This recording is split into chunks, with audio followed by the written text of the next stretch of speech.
Знакомьтесь, это Маша. Она родилась в январе этого года, и на ее воспитание родители получат материнский капитал в размере почти 467 тысяч рублей. А это Петя. Сумма его господдержки составит почти 617 тысяч рублей. Все потому, что он стал уже вторым ребенком в семье. Итак, теперь при рождении или усыновлении первенца семья получает 466 тысяч рублей. За второго и любого следующего еще 150 тысяч рублей. Итого 616 тысяч. На такую же сумму имеют право и отцы-одиночки.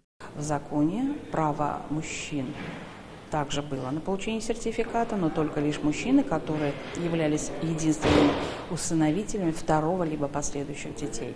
Тут им предоставлено право в связи с усыновлением и первого. Деньги можно использовать на покупку жилья, ипотеку, ремонт квартиры, оплату детских учреждений, на пенсию мамы, а также на строительство дома. Порядок ежемесячных выплат изменился. Согласно новым поправкам, право на пособие получает семьи, чей доход не превышает двукратную величину прожиточного минимума, то есть не больше 20 тысяч. Получить их можно на второго ребенка, который родился после 1 января 2018 года. Размер ежемесячной выплаты в Республике Татарстан в 2020 году составляет 9373 рубля. С 2021 года получить мат-капитал можно будет в максимально короткие сроки, за 5 дней. Программа реализуется по национальному проекту «Демография». Наталья Мезина, Ренат Сафин, ТНВ, Казань.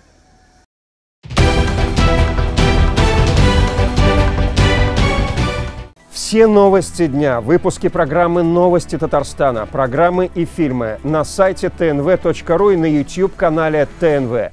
Подписывайтесь.